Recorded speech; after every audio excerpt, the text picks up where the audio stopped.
Assalamualaikum warahmatullahi wabarakatuh. Waalaikumsalam warahmatullahi wabarakatuh. Alhamdulillah wassalatu wassalamu ala sayyidina Rasulillah sayyidina wa maulana Muhammad ibn Abdullah wa ala alihi wa sahbihi wa mawala. La hawla wa la quwwata illa billah, amma ba'du. Bapak-bapak, ibu-ibu, saudara-saudara kaum muslimin rahimakumullah. Kapan kiamat itu akan datang? Ini rahasia Allah. Jangankan kita yang orang awam, baginda Nabi sendiri tidak diberitahu oleh Allah kapan kiamat itu akan terjadi. Tetapi sungguh pun demikian, banyak hadis-hadis yang menjelaskan ciri atau tanda-tanda datangnya kiamat. Nah, kalau sudah bicara soal tanda kiamat itu ada dua. Pertama yang disebut alamatus sughra, tanda-tanda kecil. Ini waktunya masih ada tenggang. Ada yang dinamakan alamatul kubra, tanda-tanda besar, artinya kiamat sudah diambang pintu. Apa tanda-tanda kecil dari datangnya hari kiamat itu? Misalnya kata Nabi, apabila ilmu sudah diangkat oleh Allah, artinya apabila ulama sudah banyak wafat, minat orang belajar agama berkurang, lalu kebodohan nampak merajalela di mana-mana, zina dikerjakan secara terbuka, minuman-minuman keras jadi kebanggaan, itu termasuk di antara tanda-tanda kecil terjadinya hari kiamat. Apalagi misalnya iza waladatil ammatu rabbataha, apabila budak sudah melahirkan tuan. Apa maksudnya? Ada yang mentafsirkan apabila anak sudah bisa membudaki orang tuanya. Orang tua yang melahirkan dia, yang membesarkan dia, demi setelah si anak besar jadi orang berpangkat, bertitel, berharta, berkedudukan. Jadilah orang tua itu budaknya. Sehingga sering dibilang kalau orang tua kaya, anak jadi raja. Tapi kalau anak yang kaya, orang tua sering jadi budak. Apalagi munculnya fitnah yang bergelombang, timbul perang antara dua bangsa yang besar, waktu berjalan terasa sangat pendek sekali. Itu merupakan tanda di antara tanda-tanda kiamat. Termasuk di dalamnya sulit membedakan mana laki, mana perempuan. Kan kalau tanda-tanda kayak begini sekarang sudah banyak kita lihat kan? Ulama banyak wafat, penggantinya sulit. Zina dikerjakan berterang-terangan, minuman keras jadi kebanggaan, banyak anak membudaki orang tuanya, sulit membedakan mana laki mana perempuan. Kadang-kadang dari belakang kita lihat perempuan bener, begitu kita colek nengok jenggotan.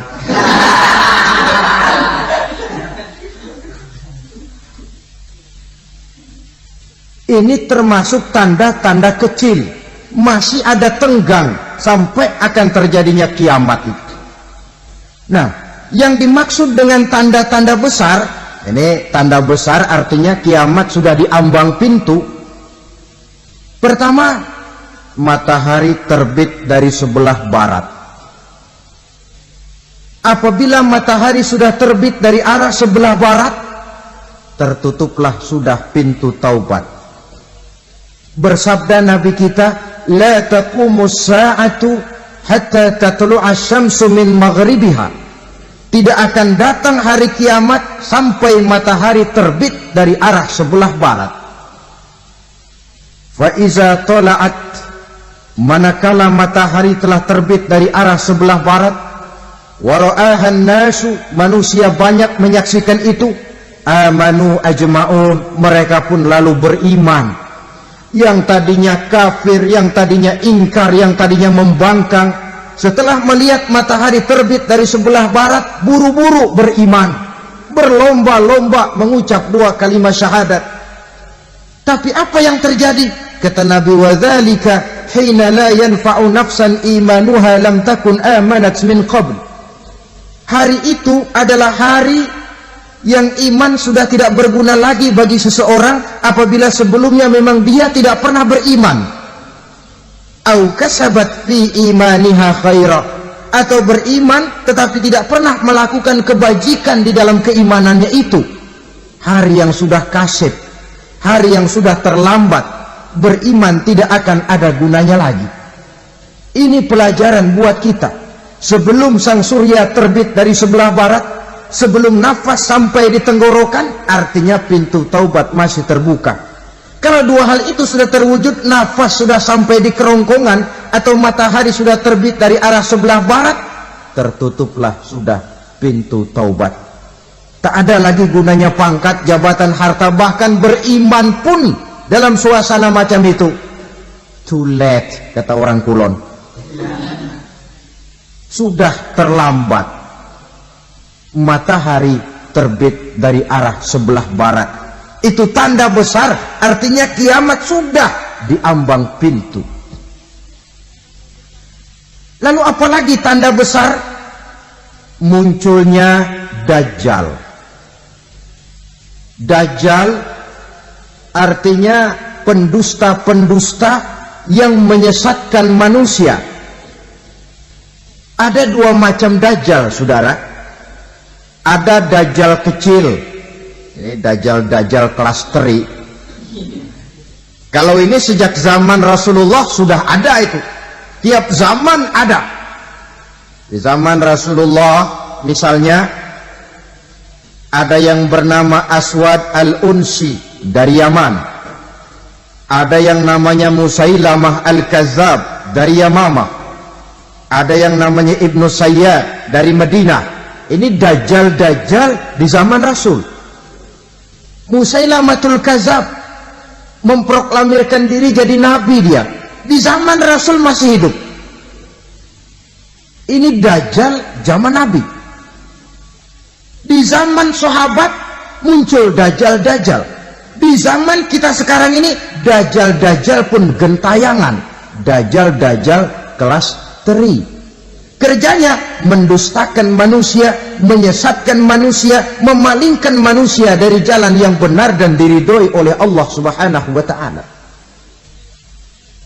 Adapun yang merupakan tanda besar dari datangnya kiamat, Dajjal kelas kakap, pembohong besar yang menyesatkan masyarakat manusia berpaling dari jalan Allah mengikuti jalan mereka.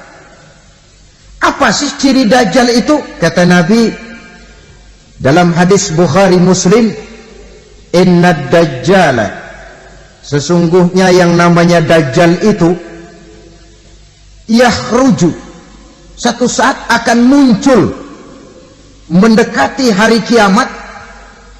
Wa inna ma'ahu ma'an, si Dajjal ini membawa air, wa naran, dan juga membawa api. 2 simbol. Di tangan yang satu dia bawa air, di tangan yang satu dia bawa api. Wa ammal ladzi yarahu an-nasu ma'an fanarun, adapun yang orang banyak lihat air, hakikatnya adalah api. Yang dilihat api, hakikatnya adalah air. Oleh sebab itu, kalau api yang ditawarkan, ambillah air. Kalau air yang ditawarkan, pilihlah api. Maksudnya apa ini? Ini bahasa simbol, saudara-saudara. Dajjal bicaranya seolah-olah untuk kepentingan manusia, menawarkan surga. Surga yang dia tawarkan hakikatnya neraka. Hai manusia, kalau kau mau bahagia, jangan dekat-dekat dengan agama. Sholat itu tidak efektif dan efisien, tidak produktif dari segi ekonomi itu. menghadiri majelis taklim cuma buang-buang waktu, tahajud, tasbih, tahlil, baca Quran, apa itu? Pekerjaan mubazir saja. Hidup ini cuma sekali, masa yang cuma sekali, manfaatkan dengan sebaik-baiknya. Mumpung, dibawanya sifat mumpung tetapi dalam pengertian yang sangat negatif. Bicaranya seolah-olah untuk kepentingan manusia, tetapi sebenarnya menjerumuskan manusia. Menawarkan air, tapi sebenarnya api. Menawarkan api, tapi hakikatnya air. Buat apa kamu sholat? Buat apa kamu bayar zakat? Buat apa kamu puasa? Surga yang dicanangkan Dajjal, hakikatnya neraka. Neraka yang digambarkan Dajjal, pada dasarnya adalah surga. Jadi memutarbalikkan fakta itu kerjaan Dajjal. Yang hak jadi batil, yang batil dibilang hak, yang benar jadi salah, yang salah malah jadi benar. Tuntunan disuruh jadi tontonan, tontonan malah menjadi tuntunan. Itu pekerjaan Dajjal profesinya. Zamannya Nabi Adam, Dajjalnya kan iblis. Betul? Betul. Apa sih dan kerayuan iblis itu? Allah setelah menciptakan Nabi Adam kan bilang, Adam, kau dan istrimu Hawa tinggal di surga ini. Seluruh fasilitas yang ada di surga persilahkan kau nikmati. Satu yang tidak boleh, jangan coba-coba dekati pohon khuldi. Dekat saja jangan, apalagi sampai memetiknya. Datang Dajjal yang namanya iblis ini. Adam, kamu tahu nggak kenapa tidak boleh makan buah khuldi? Ya nggak tahu, pokoknya saya dilarang. Bodoh kamu, Dam. Khuldun artinya kekal. Kalau kamu makan itu buah, kau akan kekal di surga buat selamanya. Allah tidak kepengen, maka dilarang kamu makan buah khuldi. Kalau kau ingin kekal di surga, Adam, makan saja. Saya bicara begini ini untuk kepentingan kamu, Adam. Ini kan ciri-ciri Dajjal. Bicaranya sih seolah-olah untuk kepentingan Nabi Adam, hakikat sebenarnya menjerumuskan Nabi Adam supaya ingkar dan melanggar larangan dari Allah Subhanahu wa ta'ala. Jadi setelah muncul Dajjal, timbul kekacauan-kekacauan di masyarakat. Banyak yang terpengaruh, terpedaya dan terpesona. Termasuk mereka yang memproklamirkan diri jadi nabi. Mereka yang memproklamirkan diri jadi rasul di zaman sesudah Rasulullah wafat, itu adalah Dajjal-Dajjal. Maka saya ingatkan, kalau di zaman kita sekarang ini ada orang ngaku jadi nabi, ada orang ngaku jadi rasul, biar bahasa Arabnya kental, Quran hafal, hadis ribuan hadis hafal, biar pakai serban sampai menyengser ke tanah, bahasa Arabnya fasih, tapi dia mengaku jadi nabi, jadi rasul, kita umat Islam wajib tidak percaya. Wajib untuk tidak percaya. Itulah Dajjal-Dajjal zaman kita sekarang ini. Tidak mustahil mereka datang mempengaruhi orang-orang awam supaya berpaling dari Rasulullah, mengikuti mereka. Nah, di akhir zaman nanti, mendekati hari kiamat, Dajjal ini muncul. Dajjal kelas kakap, menyesatkan masyarakat manusia untuk berpaling dari Islam, mengikuti seruan mereka. Apalagi di antara datangnya kiamat itu, tanda yang besar itu, turunnya Nabiullah Isa Al-Masih, putra Maryam. Menurut berbagai hadis yang sahih, Nabi Isa Al-Masih nanti akan turun lagi. Tidak membawa risalah yang baru, tapi meluruskan risalah Islam ini yang telah banyak ditinggalkan oleh masyarakat. Bahkan ada hadis menjelaskan beliau akan membunuh Nabi, mematahkan kayu-kayu salib, lalu melaksanakan haji dan umrah mengikuti syariat Nabi Muhammad, bukan membawa agama baru. Menjadi semacam mujaddid, reformer, menyelamatkan manusia dari bisikan Dajjal. Bahkan ada riwayat yang menjelaskan bahwa Nabi Isa berhasil mengalahkan Dajjal, mengembalikan masyarakat manusia kembali kepada ajaran Islam, yang datang dari Allah dibawa oleh Rasulullah sallallahu alaihi wasallam. Dengan kata lain, turunnya Nabi Isa bukan sebagai nabi dan rasul baru, tetapi mengikuti syariat Nabi kita Muhammad sallallahu alaihi wasallam. Saudara hadirin, ibu-ibu hadirat yang saya hormati, kemudian apalagi di antara tanda-tanda besar akan datangnya kiamat itu? Keluarnya asap atau awan. Kata Nabi, inna min asrati sa'ah dukhanan yamla'u ma bainal masyriqi wal maghrib. Di antara tanda-tanda kiamat munculnya awan atau asap yang memenuhi antara langit dan bumi. Ini pun diperkuat dalam surah Ad-Dukhan ayat 10. Fartaqib yauma ta'ti as-sama' bidukhanin mubin fayughshan nas hadza azabun alim. Bagi orang-orang yang beriman, mereka biasa-biasa saja. Tapi bagi orang kufur, datangnya asap dan awan ini merupakan azab yang kelewat pedih. Barangkali sedikit mendekati gambaran tentang azab yang pedih ini, saya ingatkan alam pikiran kita kepada peristiwa yang belum lama terjadi. Pernah dengar berita bocornya reaktor nuklir di Chernobyl, Uni Soviet? Pernah dengar? Bocornya reaktor nuklir di Chernobyl yang mengakibatkan ratusan bahkan sangat mungkin ribuan nyawa. Cuma satu reaktor. Bagaimana kalau seluruh cadangan nuklir yang dimiliki oleh para negara adik kuasa ini diledakkan? Bahkan yang konon menurut catatan, cadangan nuklir yang dimiliki bersama oleh Amerika dan Rusia sekarang ini sudah sanggup memusnahkan 6 miliar manusia. 1,5 kali lebih banyak dari jumlah manusia yang nongkrong di permukaan bumi ini. Saudara-saudara hadirin yang saya hormati, lalu saat mendekati hari kiamat, apalagi tandanya? Setelah Nabi Isa wafat, pada saat turunnya yang kedua kali, lalu Allah meniupkan angin sejuk. Semua orang-orang beriman, orang-orang baik wafat, sehingga penghuni bumi ini cuma tinggal lagi terdiri dari orang-orang kafir. Tidak ada lagi di bumi ini yang bisa mengucapkan Allah.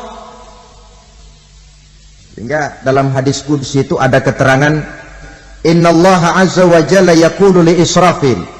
Allah pernah pesan kepada malaikat Israfil, kata Allah, Israfil, iza sami'ta qailan yaqul Allah Allah fa akhirin nafah 40 sanatan ikraman liqailiha. Hai Israfil, apabila kau dengar di permukaan bumi masih banyak orang yang mengucapkan Allah Allah, maka tunda sangkakala kiamat itu 40 tahun. Untuk apa? Ikraman liqailiha, menghormati orang yang mengucapkan Allah Allah itu. Wah, jadi karena sekarang masih banyak yang mengucapkan Allah, besar hatilah kita, masih jauh kiamat itu. Tapi jangan lupa, kiamat pribadi, kiamat kecil itu yang nggak kita sangka-sangka. Ajal datang mencabut nyawa, itu kiamat pribadi, dan itu yang pasti kita hadapi, dan itu yang membuat kita tidak boleh bersikap main-main di dalam kehidupan sekarang ini. Saudara hadirin yang saya hormati, tidak ada lagi orang-orang muslim, seluruh penduduk dunia ini kafir. Lalu terciptalah struktur sosial yang berlandaskan prinsip hidup semau gue. Bakal terjadilah prinsip di mana yang kaya menyantap yang miskin, yang kuat menindas yang lemah. Hidup sudah bagaikan di rimba belantara, berlaku hukum rimba, siapa yang kuat dia yang menang, siapa yang lemah menjadi mangsa. Timbul kekacauan, maksiat merajalela, munkarat menjadi-jadi, sehingga isi bumi ini penuh dengan segala macam perbuatan dosa. Tidak ada perlunya lagi alam diperpanjang temponya. Datang saat yang sudah dijanjikan oleh Allah Azza wa Jalla, maka terjadilah yang disebut kiamat kubra, kiamat besar, kiamat hancur-hancuran. Bagaimana kejadian ini dimulai? Dalam surah Az-Zumar ayat 68, Allah Subhanahu wa taala berfirman, "Wa nufikha fis-suri fasa'iqa man fis samawati wa man fil ardi illa man syaa Allah." Maka manakala ditiuplah sangkakala, terkejutlah seluruh yang ada di langit dan seluruh yang ada di bumi. Bila saat kiamat datang, Allah perintah malaikat Israfil, "Israfil, tiup sangkakalamu." Ditiuplah sangkakala oleh malaikat Israfil. Yang akibat daripada tiupan itu, seluruh yang ada di langit, seluruh yang ada di permukaan bumi terkejut. Yang ada di langit siapa? Malaikat kan. Bayangin aja kalau malaikat kaget, apalagi kita. Terkejut seluruh makhluk yang ada di bumi, yang ada di langit mendengar suara sangkakala itu. Bunyinya tidak sanggup kita bayangkan dahsyatnya. Ledakan nuklir, ledakan neutron, belum apa-apa ketimbang bunyi sangkakala malaikat Israfil ini. Nah, lalu mendengar bunyi sangkakala ini, gemparlah makhluk, kacaulah alam. Bumi gempa, planet-planet bertabrakan, gunung meletus, air laut tumpah ke darat, angin topan bertiup, halilintar menyambar. Lalu semua yang bernama hidup mati total. Mati bareng tanpa persiapan. La haula wala quwata illa billah. Saya kadang-kadang dalam tafakur bermohon, ya Allah, mudah-mudahan saya nggak nemuin kiamat beneran. Ngeri, nggak bisa kita bayangkan macam apa suasana seperti itu. Allah saja banyak memberikan gambaran, misalnya Al-Qari'ah, wa mal qari'ah, wa ma adraka mal qari'ah. Kejadian yang menggemparkan. Tahukah kamu apa kejadian yang menggemparkan itu? Yauma yakunun nasu kal farasil mabsus wa takunul jibalu kal ihnil manfus. Pada saat itu manusia berterbangan bagai kupu-kupu. Gunung berterbangan seperti kapas ditiup angin. Gunung saja macam kapas, konon lagi manusia. Kematian total, mulai semut sampai gajah mati. Jin mati, iblis mati, malaikat mati.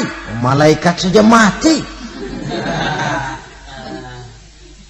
Saudara hadirin yang saya hormati, kematian total yang tanpa persiapan. Orang bilang, "Pak, kalau mati bareng begitu yang repot malaikat maut dong ya. Cabut sana, cabut sini." Itu kalau menurut logika kita. Mestinya begitu menurut logika. Tapi logika juga yang bilang nggak perlu serepot itu. Sebab untuk mematikan listrik di wilayah DKI, di wilayah Jakarta, nggak perlu tiap rumah didatengin matiin ya lama. Cukup dari kantor pusatnya saja PLN, tekan satu tombol, gelaplah seluruh Jakarta. Saudara hadirin yang saya hormati, kematian total. Lalu setelah kematian total, planet-planet juga mati, dalam arti tidak bergerak dan beredar. Angin mati, dalam arti tidak bertiup. Air mati, dalam arti tidak ada riak gelombang. Pokoknya semua mati.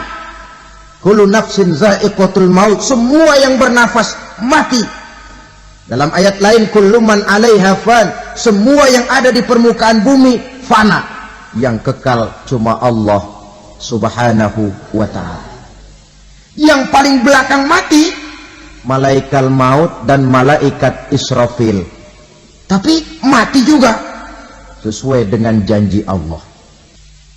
Menurut hadis Bukhari Muslim dari Abi Hurairah, masa tenggang waktu antara kematian total pada tiupan sangkakala pertama dengan proses kebangkitan pada tiupan sangkakala kedua 40 lamanya. Tidak dijelaskan oleh Abi Hurairah 40 jam, apa 40 hari, apa 40 tahun. Hadis-hadis cuma menyebutkan 40 saja. Sunyi alam yang tinggal cuma Allah saja lagi.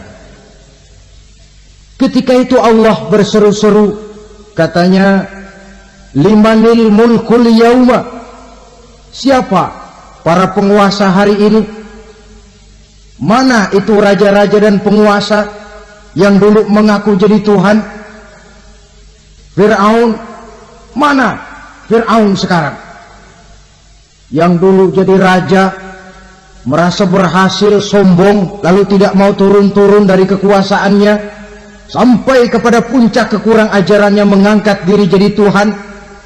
Mana itu Fir'aun? Namrus.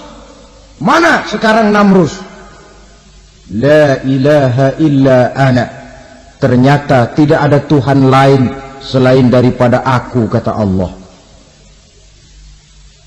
Proses kemudian, saudara-saudara, turunlah hujan dari langit. 40 lamanya hujan itu. Tidak jelas juga 40 jam apa 40 hari. Setelah air turun membasahi, datanglah tiupan sangkakala yang kedua. Semua yang bernama mati bangkit dari kuburnya masing-masing. Ini yang disebut Yaumul Ba'tsi, hari kebangkitan. Allahu Akbar. Pada saat kita bangkit dari kubur kita masing-masing, kumpul di padang mahsyar namanya. Bayangin aja, saya sendiri nggak sanggup bayangin. Manusia sejak zaman Adam sampai zaman kiamat kumpul bareng di tempat sama. Berapa banyaknya itu?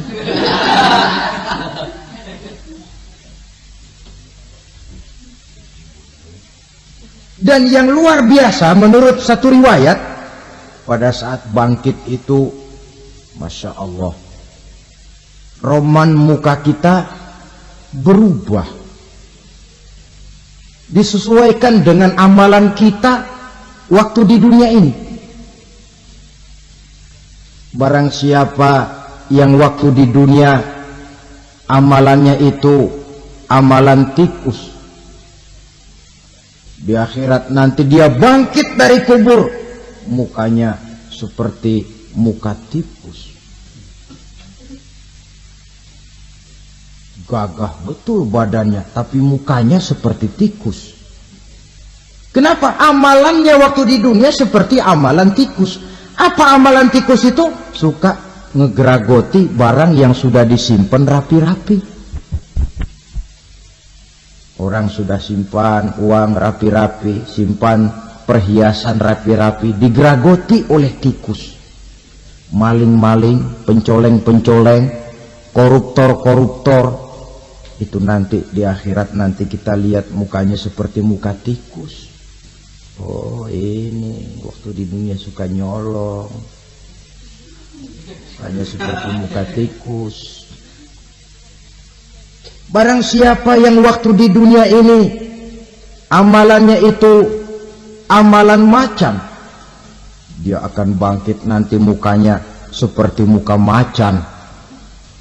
Apa amalan macan? Macan itu amalannya menang-menangan. Orang yang mau menang saja, nggak mau mengalah. Coba lihat di hutan. Kenal hutan nggak? Nah. Di hutan, raja hutan di mana-mana pasti macan. Betul kan? Betul. Padahal hutan belum pernah bikin pemilihan umum. Tapi macan tidak peduli ada pemilihan umum apa tidak, pokok saya raja. Sebab apa? Macan jadi raja itu bukan karena benar, tapi karena kuat jadi raja. Setelah dia jadi raja, rakyat hutan yang mesti dilindungi malah dimakan oleh raja macan. Kambing rakyat hutan dimakan oleh macan. Ayam rakyat hutan dimakan oleh macan. Itu nanti kita lihat di akhirat itu mukanya seperti muka macan, gagah betul. Lalu barang siapa yang di dunia ini amalannya itu seperti amalan anjing, nanti dia punya muka seperti muka anjing. Apa amalan anjing? Pertama, anjing itu kalau disuruh jaga rumah, dia tidak bisa membedakan mana maling, mana tamu. Biar yang datang maling, kalau bawa tulang, anjing kalem. Yang kedua, anjing itu akan setia kepada siapa saja yang memberinya roti. Siapa yang memberinya roti, itulah majikannya. Apa kata majikannya, pasti dia laksanakan. Soal benar atau salah, dia tidak peduli. Setelah anjing dapat roti, dia tidak punya pilihan lain kecuali bilang, abdi mah kumaha juragan wae aya nama.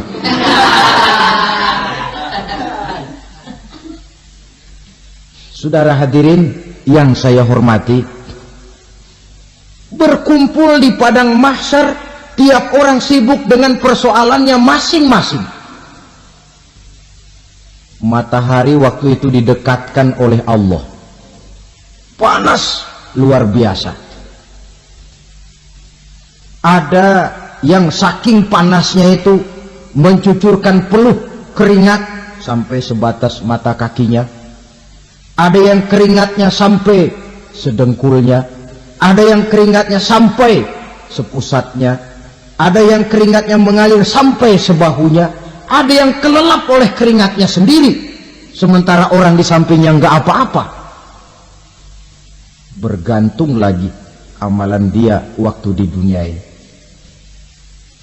Saudara-saudara, sebagian orang dalam kepanikan padang mahsyar berombong-rombong datang mereka menghadap Nabi Adam. Ya Adam, anta abal bashar. Hai Adam, Tuhan adalah bapak moyang manusia. Kami sebentar lagi akan disidang, dimintakan pertanggungan jawab. Tolonglah kami, hai Adam. Kata Nabi Adam, jangankan nolongin sampean, saya sendiri tanggung jawab di hadapan Allah. Ketika dulu tidak boleh makan khuldi, saya serobot. Sudahlah, urus diri masing-masing saja, nafsi-nafsi. Begitu kata Nabi Nuh, begitu kata Nabi Ibrahim. Tiap orang bertanggung jawab sendiri-sendiri. Ketika itulah saudara-saudara, nikmatnya menjadi umat Nabi besar Muhammad sallallahu alaihi wasallam. Sebab apa? Walaupun menurut abjad kita ini umat paling belakang, kan paling belakang kita ini toh, karena Nabi Muhammad adalah Nabi akhir, tapi akan dihisap lebih dulu, lewat di atas sirat lebih dulu, masuk surga lebih dahulu ketimbang umat-umat belakangan. Ketika Rasul mendekati ajal, beliau tanyakan itu kepada malaikat Jibril. Malaikat Jibril berkata, Muhammad jangan khawatir, Allah sudah berjanji, inni haramtul jannata ala sairil anbiya hatta tadkhulaha anta wa haramtuha ala sairil umami hatta tadkhulaha ummatuka. Surga aku haramkan buat seluruh nabi kecuali kalau engkau Muhammad sudah masuk ke dalamnya, dan surga aku haramkan buat seluruh umat kecuali kalau umatmu Muhammad sudah masuk ke dalamnya.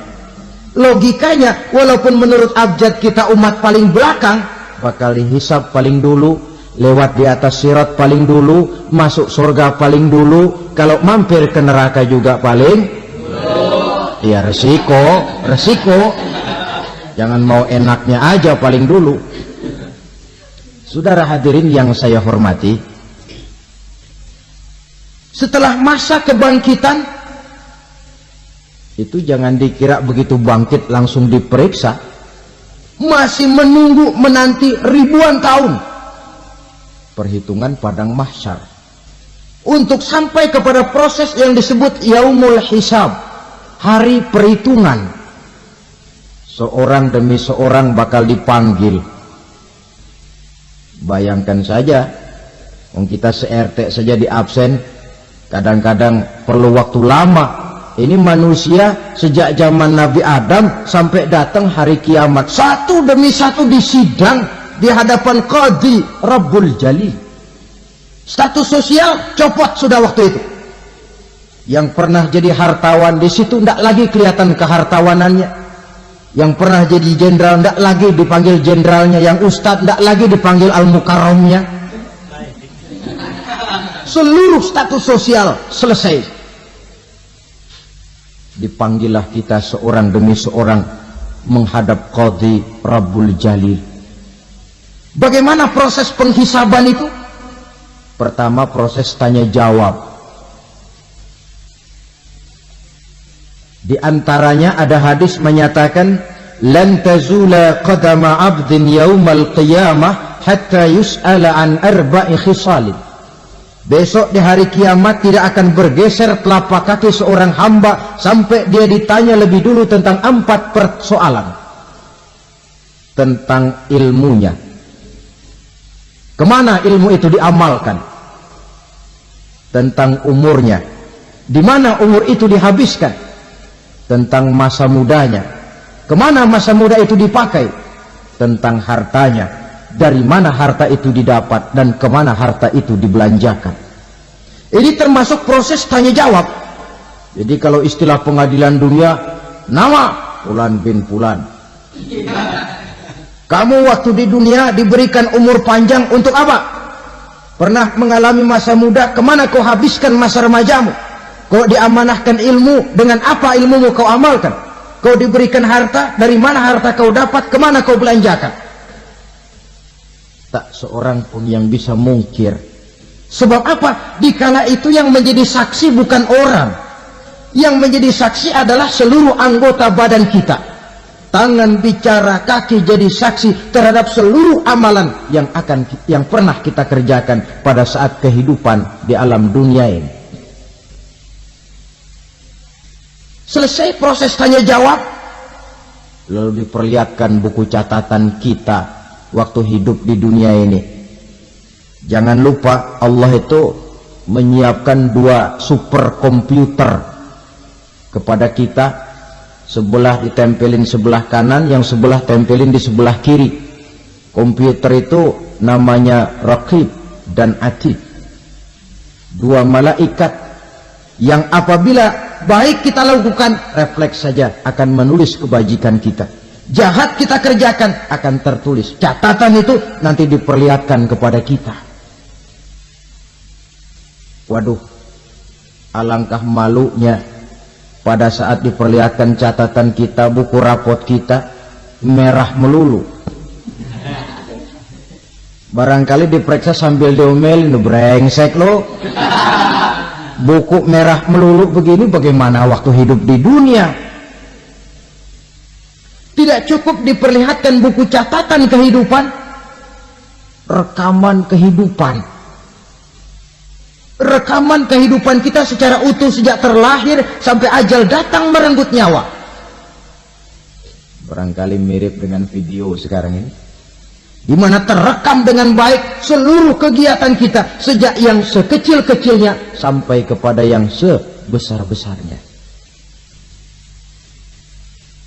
Untuk kemudian kita pun menerima balasan. In khairan fa khairun wa in syarran fa syarrun. Kalau baik ya baik balasannya, kalau jahat ya jahat juga balasannya. Catatan-catatan kita diberikan. Kalau banyak kebajikannya diberikan di tangan kanan dengan cara yang halus. Kalau banyak kejahatannya diberikan dari sebelah kiri atau dilempar dari belakang. Itulah sebabnya sejak di dunia ini kita sudah mohon kepada Allah. Ketika berwudu membasuh tangan kanan, apa kita bilang? Allahumma a'tini kitabi biyamini wa hasibni hisaban yasira. Ya Allah, berikan saya kitab di tangan kanan, dan kalau saya memang perlu dihisap, hisaplah saya yang seringan-ringannya. Tangan kiri berlindung kita kepada Allah. Jangan sampai diberikan kitab di tangan kiri atau dari arah sebelah belakang. Wa a'udzubika an tu'tiya kitabi bishimali aw min wara'i zuhri, dari arah sebelah belakang. Na'udzubillah min dzalik. Setelah selesai lewat proses penghisaban, lewat mizan, timbangan, maka yang sudah selesai dihisab itu bergeraklah menuju sirat, jembatan yang terbentang menuju surga melalui neraka. Saudara-saudara, panjangnya perjalanan sirat itu memakan waktu ratusan tahun. Tetapi orang yang lewat di atas sirat pun macam-macam, bergantung amalannya ketika di dunia ini. Ada yang lewat di atas sirat itu kalbarkil khatib, seperti kilat yang menyambar, lep, sudah sampai dia di surga. Cepat bukan main. Ada yang lewat di atas sirat itu seperti orang lari-lari. Ada yang lewat di atas sirat itu seperti orang jalan biasa. Ada yang sambil merangkak, ada yang sambil ngesor, ada yang sambil gelayutan, ada yang selamat sampai ke ujung ke surga, ada yang tergelincir jatuh masuk ke dalam neraka, bergantung amalannya dalam kehidupan di dunia sekarang ini. Tiap kita akan melewati yang namanya sirat ini. Saudara-saudara kaum muslimin yang saya hormati, dengan demikian mereka yang selamat melalui sirat sampai ke terminal akhir surga, mereka yang ketika dihisab ternyata banyak kejahatannya daripada kebaikannya, mereka singgah di dalam neraka. Nah, adapun orang-orang yang beriman menurut ayat Quran dan hadis Nabi itu nanti ada bermacam-macam. Ada orang beriman itu yang dimasukkan surga. Ada orang beriman itu yang dimasukkan ke dalam surga. Ada orang beriman itu yang disebut penduduk surga. Kenapa lain-lain, Pak? Karena waktu di dunia amalannya juga lain-lain. Ada orang beriman yang masuk surga. Ini paling murah tiketnya. Mau masuk surga? Kata Nabi begini, ma min abdin qala la ilaha illallah thumma mata ala dhalik illa dakhalal jannah. Kalau seorang hamba sudah mengucap dua kalimat syahadat, dia yakin dengan kebenaran kalimat itu sampai matinya, orang itu akan masuk surga. Abi Dzar yang waktu itu diajak bicara heran, ya Rasul kok gampang betul? Iya, walaupun orang itu mencuri, iya, walaupun orang itu berzina, iya, biar dia mencuri, biar dia berzina, kalau dia sudah mengucap dua kalimat syahadat, dia yakin dengan kebenaran kalimat itu sampai matinya, itu orang akan masuk surga. Jadi masuk surga cukup dua kalimat syahadat, yakin sampai mati, masuk surga. Itu perkara masuk. Tapi kalau pertanyaannya diterusin, masuknya kapan, Pak? Nah, ini lain lagi urusannya. Sebab ada yang masuknya itu langsung, ada yang mampir dulu. Di sana tempat cuma dua, kalau tidak surga, neraka. Mau ke surga, tapi mampir dulu. Yang mampirnya jelas di neraka. Kenapa? Dalam hadis qudsi ada riwayat, nanti itu di akhirat, setelah Allah selesai mengatur penduduk surga, masuk surga, yang neraka, masuk neraka, Allah berkata kepada malaikat Malik, malaikat Malik, labaik ya Allah, itu bajingan-bajingan tengik, manusia-manusia durjana, yang waktu di dunia tidak mau sujud, jauh dari ulama, gemar melakukan yang munkarat dan maksiat, hidup di tengah masyarakat selalu jadi bibit keonaran, kufur, sudah masuk neraka semua. Sudah ya Allah. Nah, kalau sudah, coba sekarang kamu masuk, Malik. Saya, iya, masuk neraka. Mau apa ya Allah? Kata Allah, akhriju minan nar man kana fi qalbihi misqala habatin min khardalin min iman. Kau masuk neraka, cari di dalam neraka orang-orang yang ada imannya walaupun kecil sebesar biji zarah, angkat mereka keluar. Masuk malaikat Malik ke neraka, cari orang yang ada imannya, korek-korek. Ya repot, udah pada gosong. Yang ada imannya diangkat ke atas, yang ada imannya diangkat ke atas, lalu dimandikan di Nahrul Hayat, namanya sungai kehidupan di akhirat nanti. Cakep lagi rupanya, bersih lagi wajahnya, apel di hadapan Allah. Kata Allah, bagaimana mas? Kapok nggak sampean? Kapok ya Allah. Nah, kalau kapok, idhab fadkhulil jannah, pergi masuk surga sana. Berangkat mereka ke surga, ketemu sama teman-temannya yang udah sampai lebih dulu, yang nggak pakai mampir lagi. Terjadi dialog. Kata teman-temannya yang udah pada nyampe duluan, mas, iya, emang baru sampai? Saya baru sampai. Memang mampir di mana dulu mas? Kita sudah lama sampai di surga. Saudara buka surah Al-Muddatsir ayat 34-35. Ma salakakum fis saqar? Kenapa kamu mampir di neraka Saqar? Qalu lam nakum minal musallin. Mereka menjawab, kami mampir di neraka Saqar mas, gara-gara dulunya kami waktu di dunia tidak pernah sholat. Tidak pernah sholat? Tidak pernah. Karena rumahnya dekat masjid. Cuma dekat doang mas. Sholat mah enggak saya. Nggak pernah ngasih makan fakir miskin, nggak pernah hadir di majelis taklim, pendeknya nggak pernah melakukan kebajikan, maka saya pun mampir di neraka Saqar. Untung betul saya punya iman mas, sedikit. Waktu hidup di dunia dulu saya pernah mengucap 2 kalimat syahadat, sekali-kalinya waktu mau kawin. Masya Allah. Untung saja kawin, kalau nggak kawin polos.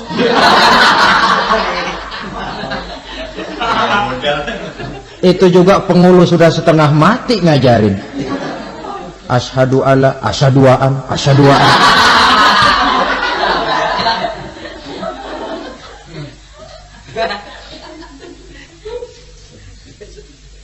Ini namanya masuk surga, ada mampir dulu. Ada pula orang mukmin itu yang dimasukkan surga. Namanya dimasukkan kan terima beres. Saya masuk ke rumah, jalan sendiri, cari tempat sendiri. Saya dimasukkan ke dalam rumah, terima beres, pokok ada di dalam, itu dimasukkan namanya. Nggak pakai mampir. Tapi tentu tiketnya lebih mahal ketimbang yang pertama tadi. Apa kata Allah? Innal ladzina amanu wa amilus shalihat la ukaffiranna anhum sayyi'atihim wa la udkhilannahum jannah. Sesungguhnya orang-orang yang beriman kemudian beramal soleh, kami hapuskan segala dosa dan kesalahannya, kami masukkan mereka ke dalam surga. Lihat ayatnya, Allah yang memasukkan, kita yang dimasukkan. Tidak pakai transit, tidak usah mampir. Cuma tidak cukup syahadat, tidak cukup amanu, tapi diiringi dengan wa amilus shalih. Iman, amal. Tidak cukup syahadat, lalu dibuktikan dia sholat, dia zakat, puasa, lalu dia melakukan berbagai macam kebajikan. Ini yang menyebabkan dia tidak pakai mampir di tempat yang bernama Saqar. Lalu ada pula orang mukmin itu yang disebut penduduk surga. Wah, ini sudah VIP ini. Ashabul jannah, penduduk surga. Siapa mereka? Kata Allah, innal ladzina amanu summa istaqamu fala khaufun 'alaihim wa la hum yahzanun ulaika ashabul jannah hum fiha khalidun. Sesungguhnya orang-orang yang beriman lalu istiqamah, tetap dalam melaksanakan perintah Allah, tidak goyah, tidak labil tapi stabil, istiqamah, mereka tidak takut dan tidak bersedih hati. Merekalah penduduk surga. Iman, istiqamah. Tidak punya duit sembahyang, banyak duit sembahyang, miskin sembahyang, kaya tetap sembahyang, istiqomah. Kadang orang kalau susah rajin ke masjid, banyak duitnya ngelihat masjid melengos. Itu yang dibilang waktu miskin hamba Allah, setelah kaya jadi hamba harta. Bergeser, tidak ada nilai istiqomahnya. Saudara-saudara, dengan begitu penduduk neraka itu dua. Ada penduduk permanen, ada penduduk yang semi permanen. Yang semi permanen orang-orang beriman yang mempunyai dosa besar. Mereka masuk ke neraka untuk menerima azab sesuai dengan dosanya. Bila selesai masa azab itu, mereka akan diangkat untuk ditempatkan kembali ke dalam surganya Allah Subhanahu wa ta'ala. Nah, dikala itulah saudara-saudara ada yang disebut syafaat dari Rasulullah Sallallahu Alaihi Wasallam. Tapi tentu jangan lupa syafaat ini ibarat kain menambal dia. Kita punya kain bolong-bolong sedikit, syafaat yang menambal. Sholat kita ada kurang dikit, sedekah kita ada campur riak dikit, amalan kita ada tidak karena Allah dikit. Kita berharap syafaat. Jadi biarlah kain masih bolong-bolong, yang penting punya kain. Tapi kalau kainnya tidak ada, yang ditambal apanya? Sholat tidak, puasa tidak, zakat tidak, berharap syafaat saja ya, terlalu berlebihan itu. Saudara hadirin yang saya hormati, apabila selesai proses penghisaban, proses penghitungan, maka dikala itulah manusia terbagi dalam dua kelompok besar. Fariqun fil jannah wa fariqun fis sa'ir. Sekelompok orang-orang beruntung yang masuk ke dalam surga, dan sekelompok lagi masuk ke dalam neraka. Akan memakan waktu untuk menceritakan sifat surga dan neraka, tapi insya Allah pada kesempatan pertemuan lain saya sampaikan. Namun sebagai gambaran umum cukuplah saya sampaikan sebuah hadis qudsi. Allah jelaskan, a'dadtu li'ibadiyas salihin ma la aynun ra'at wa la uzunun sami'at wa la khatara fi qalbil bashar. Aku sediakan buat hamba-hambaku yang soleh, yang tidak pernah terlihat oleh mata, tidak pernah terdengar oleh telinga, dan belum pernah terdetik dalam hati manusia. Jadi kenikmatan surga belum pernah dilihat mata, belum pernah didengar telinga, belum pernah terdetik dalam hati. Pedihnya azab neraka belum pernah terlihat mata, belum pernah terdengar telinga, belum pernah terdetik dalam hati. Saudara hadirin yang saya hormati, oleh karena itu sebagai uraian akhir daripada kiamat ini, marilah sama-sama kita memanfaatkan hidup dengan sebaik-baiknya, supaya jangan timbul penyesalan di hari kemudian nanti. Mudah-mudahan kita seluruhnya diselamatkan Allah dari azab neraka dan mendapat surga dan ridhonya. Sekian dan demikianlah pertemuan kita kali ini. Terima kasih banyak atas segala perhatian. Mohon maaf atas segala kekurangan. Usikum wa nafsi bitaqwallah. Wassalamualaikum warahmatullahi wabarakatuh. Waalaikumsalam warahmatullahi wabarakatuh.